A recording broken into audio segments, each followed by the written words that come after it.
안녕하세요, 영호입니다. 오늘은 포켓몬 유나이트를 하다가 진짜로 가끔씩 만나는 분들이 너무 많아가지고 오늘 한번 트롤 유저들의 트롤 습관을 고치기 위한 특효약을 한번 만들어 보겠습니다.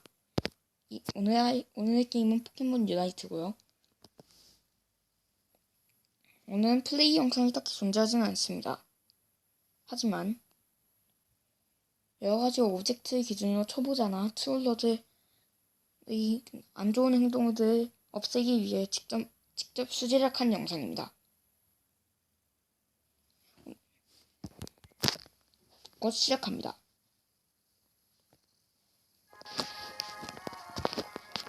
소리 좀 줄일게요.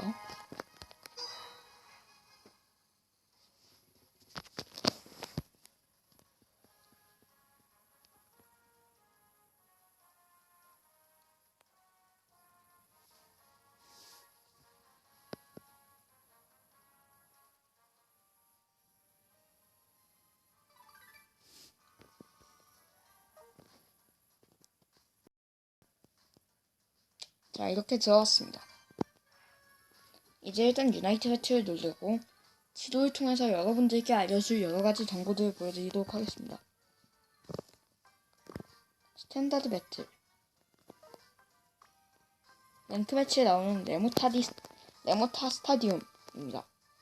승리 조건은 역시나 합계 스코어가 높으면 됩니다. 골 넣으면 되는 거임. 네모타 스타디움의 맵 전체 대충 이런 모양이고 위 아래 두 부분 그리고 중앙 에리어 이렇게 나눠져 있습니다. 맵 포인트를 찍자면은 부활 지점,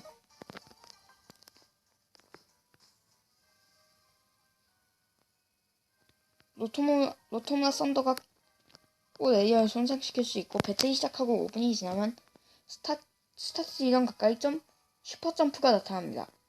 이걸로 탁재하고 싶은 지점을 선택한 뒤 그 지점으로 점프합니다. 너무 멀리 가진 않습니다. 탁재 시 범위 안에 있는 상대방 포켓몬을 날려버립니다. 이건 거의 발동하지 않는다고 봐도 되는데 골을 막을 때는 나름 요긴하게 쓰이기 때문에 알아두시는 건 좋습니다.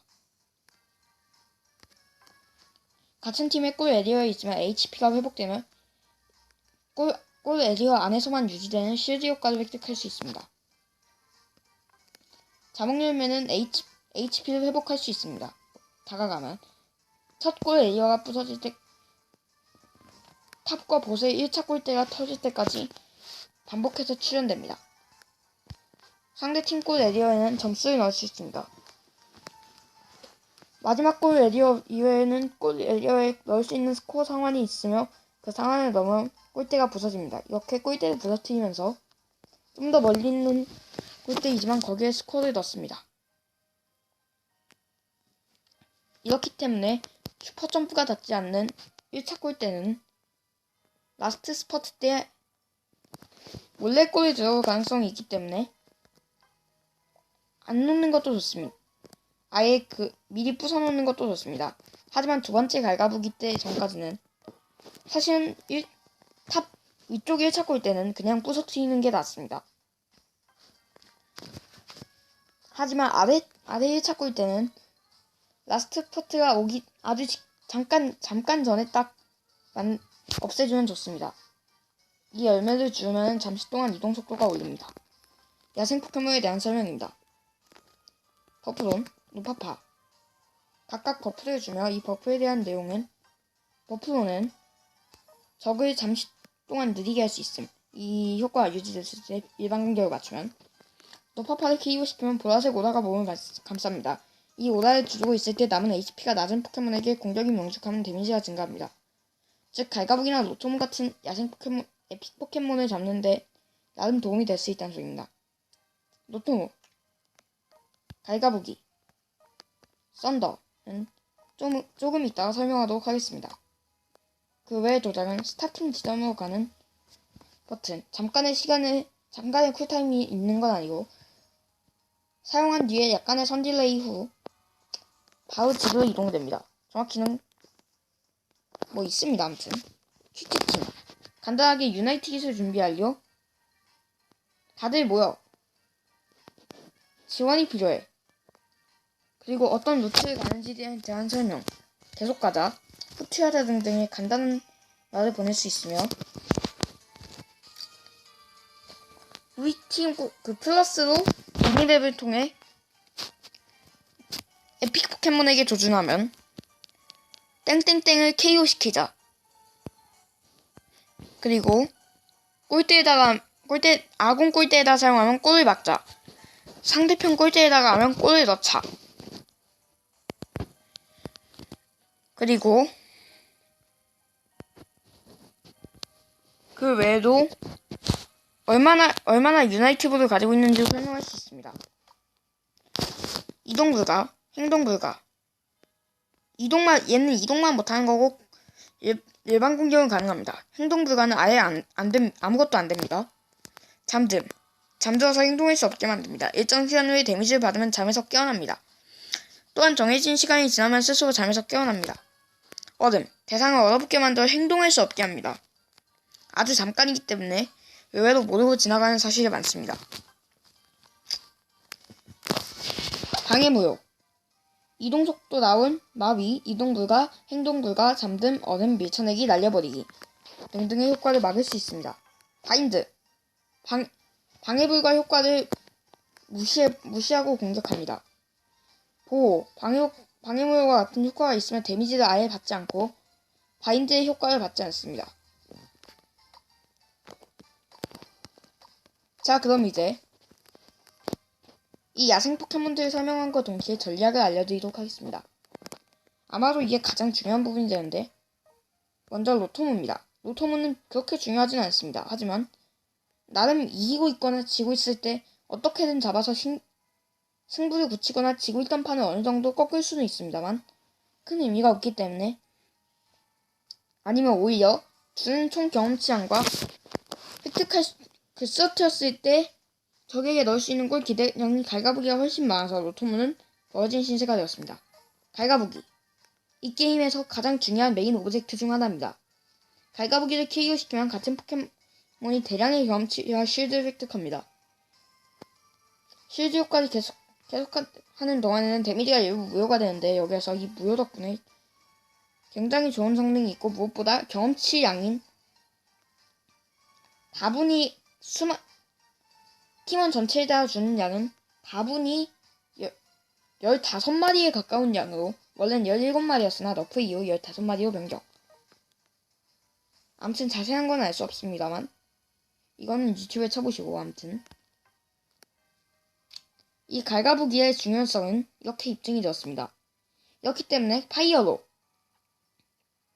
제라우라 등 적이 거의 다쳐둔 메인 오브젝트를 뺏을 수 있는 포켓몬이 고평가를 받는 이유도 이것 때문입니다. 썬더, 이 썬더를 한마디로 정리하자면 역전 카드입니다. 지고 있던 팀이 썬더의 막타를 뺏는다면은 그대로 실력이 뇌가 있는 우리 팀원들을 만난다면 무조건 승리한다고 봐도 될 정도로 엄청난 패시브를 가지고 있는데, 적의 골 에리어를 전부 손상시키고 이 상태에서는 골을 딜레이 없이 넣을 수 있는데, 문제는 이 썬더가 나오는 타이밍은 바로 라스트 스퍼트 타임인데, 이 라스트 스퍼트 타임은 골을 넣었을 때 그 골에 들어가는 개수가 무려 2배가 됩니다. 엄청나죠? 근데 이걸 썬더랑 결합한다면 라스트 스퍼트 때 모두 50점을 가지고 있고 썬더를 터치했을 경우 최대 500점을 넣을 수 있습니다. 뭔 소린지 알겠죠? 네, 알았다고 생각합니다. 이제 그럼 라인전 가이드입니다. 이 라인전에서 일단은 위쪽은 점수를 넣으면서 아군의 경험치를 보충할 수 있는 곳, 중앙, 딱 한 명만 배치하는 게 좋으며 한 명이서 엄청나게 많은 몹들을 먹으며 성장하는 역할, 아래, 굉장히 치열한 전투가 벌어지는 전쟁터나 다름없는 곳입니다. 사실상 위쪽은 그리 중요하진 않지만 여기에도 야생 포켓몬이 나름 있기 때문에 윗라인에서 적을 견제하며 야생에 나오는 포켓몬들을 많이 먹어 갈가부기 한타에 대비하는 형식입니다.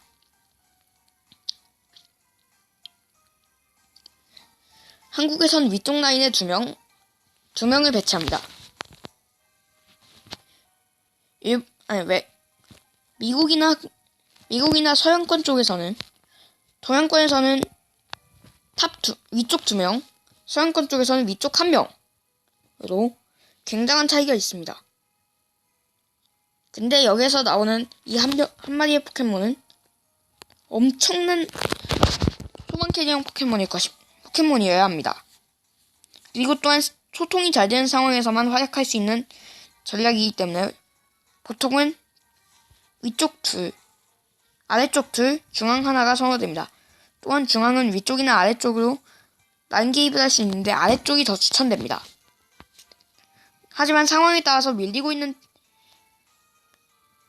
밀리고 있다면 위쪽을 도와줘도 됩니다. 저는 대부분 아래로 갑니다. 또한 중앙. 여기에는 야생에 나오는 요테리, 그리고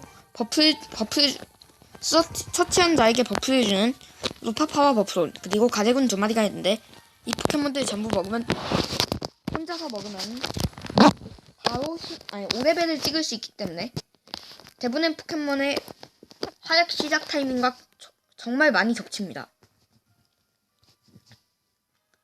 즉 중앙 라인을 가면은 충분히 시작하자마자 후반 캐리형 포켓몬들의 활약상을 어느 정도 끌어올릴 수 있는 굉장히 강력한 곳인데, 흔히들 여기에 나오는 5마리의 포켓몬, 요테리를 서트였다면 그 뒤에부터 나오는 포켓몬은 4마리. 이것들을 정글 캠프라고 부릅니다.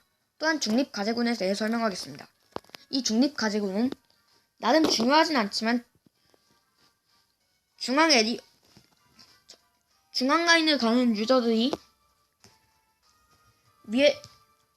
아래나 위에서 라인 개입을 하고 그 뒤 중앙에 있는 가제군 2개를 먹은 뒤 다시 정글 캠프 한 번을 돌면은 7레벨이 되는데 이때 진짜로 이 타이밍이 제대로 맞춰진다면은 갈가부기한테서 엄청난 이득을 볼 수 있기 때문에 무조건 이런 식으로 플레이해줘야 되고, 중앙 에리어에는 한 마리의 포켓몬만 포진되어 있습니다. 마지막은 아래입니다. 참고로 중앙은 동양이든 서양이든 한 마리씩만 넣는 것을 추천합니다. 아래 라인입니다. 아까도 말했듯이 정말 중요한 라인이죠. 정말 중요한 라인이라는 점은 아까 말했으니 넘어가도록 하겠습니다. 추천하는 조합은 동양권 유저라면 현재 아래쪽에 2명, 서양권 유저라면 아래쪽에 3명을 합니다. 그리고 또한 가장 중요한 거는 선두 타이밍 때는 살아있어야 되고, 또한 유나이트 기술이 차 있어야 됩니다. 그리고 간단한 개념에 대해서는 또한 기술들의 추천입니다. 대부분의 포켓몬은 5레벨 때 첫 기술을, 7레벨 때 2번째 기술을 배우며, 성장이 느린 포켓몬들은 6레벨과 8레벨 때 첫 기술과 2번째 기술을 배우며, 성장이 빠른 포켓몬들은 4레벨과 6레벨 때 첫 기술과 2번째 기술을 배웁니다. 기술은 2가지 종류 중에서 하나만 고를 수 있습니다. 이제 여기에서 어떻게 게임을 하면 좋냐에 대해 마지막으로 알아보도록 하겠습니다. 먼저 이 아래쪽 1차 골대를 최대한 빨리 부숴주는 게 좋습니다. 또한 위쪽 1차 골대는, 아군의 위쪽 1차 골대는 최대한 빨리 부서지는 것도 나쁘진 않지만 상대팀 위쪽 1차 골대로 부숴주는 건 나쁘지 않습니다. 하지만 반격의 여지가 있기 때문에 남겨두는 경우도 있습니다. 또한 아군 위쪽 1차 골대는 그냥 부숴주고 아래쪽 1차 골대는 무조건 살려둬야 됩니다. 물론 한 3분 타이밍 정도 되면은 갈가부기가 더 이상 안 뜬다고 봐도 되기 때문에 바로 없애는 것도 나쁘진 않은 선택입니다. 하지만 끝까지 지킬 만큼 엄청난 가치가 있는 편은 아니지만 1차 골대는 모든 갈가부기 교전에서 굉장한 도움이 되기 때문에 일단 어떻게든 살려두는 게 좋습니다. 갈가부기를 뺏겼을 때는 바로 위쪽에서 로통을 설치하고 만약에 우리 팀이 1차 골대를 지키거나 위쪽으로 가서 로토모를 잡는 두 가지 선택이 있는데 1차 골대 지키기에 성공한다면 그대로 지킨 사람은 엄청난 경치를 얻게 되기 때문에 2명, 3명으로 분리해서 나가면 됩니다. 3명은 로토모를 잡고 2명은 아래쪽 1차 골대를 지키는 형식이죠. 하지만 적이 패거리처럼 물려온다면 어쩔 수 없습니다. 되도록이면 여러 번 공격하는 스킬을 가진 포켓몬들이 싸우면 좋습니다. 즉 맞기에 좋다는 소리죠. 라이너드의 특징은 진화가 없거나 아니면 4레벨 때 진화를 한다는 가장 큰 특징이 있습니다. 물론 앱솔의 경우에는 예외죠. 그러면은 이렇게 간단한 설명을 마쳤습니다. 제가 간단하지 않은 것 같아요. 아무튼 이렇게 설명을 마쳤으니 오늘 영상은 여기까지입니다. 재밌게 봐주셨다면 좋아요 눌러주시고 여러분들의 실력 향상에 도움이 되었으면 좋겠습니다. 그럼 오늘 영상은 여기까지입니다. 유튜브 바이.